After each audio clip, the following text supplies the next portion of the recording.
Assalamualaikum warahmatullahi wabarakatuh.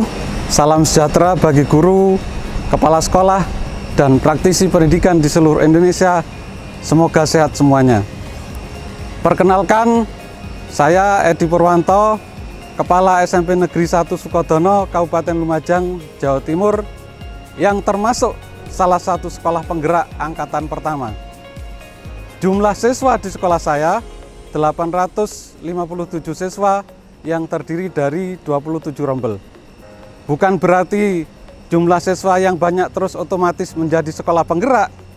Tidak, karena seleksi sekolah penggerak diawali dengan seleksi kepala sekolah terlebih dahulu.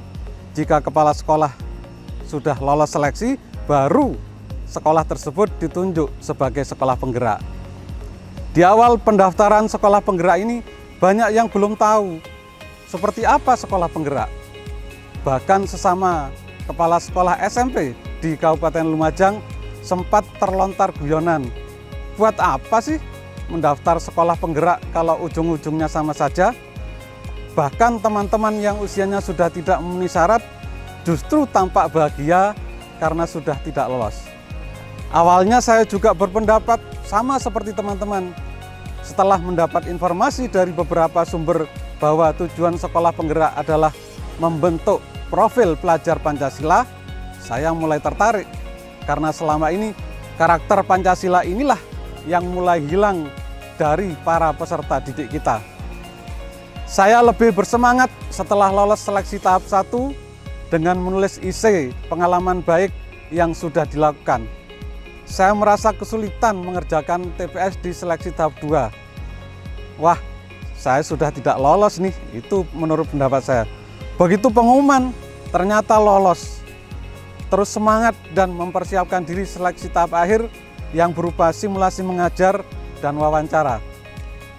Setelah lolos sekolah penggerak, kemudian membentuk komite pembelajaran yang dilatih oleh instruktur nasional selama 10 hari secara daring. Dari sinilah banyak sekali manfaat diperoleh baik sinkronus maupun asinkronus.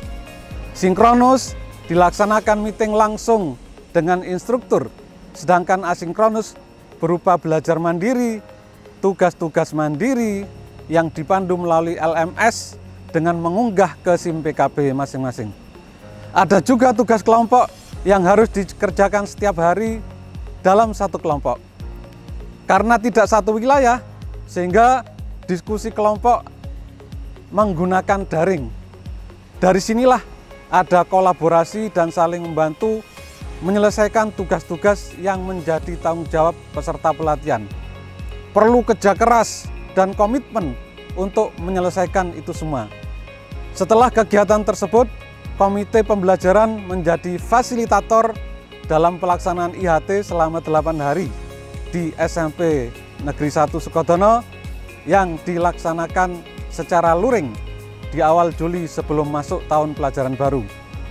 Hasil pelatihan kemudian diaplikasikan ke dalam KBM yang selama ini masih dilaksanakan secara daring. Di SMP Negeri 1 Sukodono, meeting menggunakan Google Meet atau Zoom, sedangkan tugas-tugas menggunakan LMS melalui Google Classroom.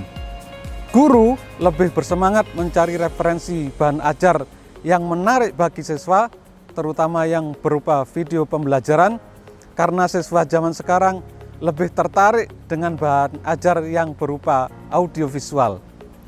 Dengan PSP, kepala sekolah menjadi garda terdepan dalam menggerakkan seluruh stakeholder sekolah untuk terus bergerak memajukan sekolah. PSP memberikan kesempatan kepada siswa mengembangkan bakat dan kemampuannya sesuai konsep Merdeka Belajar. Yang jelas, dengan PSP, semua bergairah dan semangat untuk bergerak. Siswa termotivasi karena gurunya mempunyai semangat, dan apa yang dikonsultasikan siswa, guru bisa menanggapi karena sudah paham dengan kemampuan siswa. Guru yang bergairah ini digerakkan oleh kepala sekolah dimotivasi oleh pengawas sekolah, dan didukung pemerintah daerah terutama melalui Dinas Pendidikan.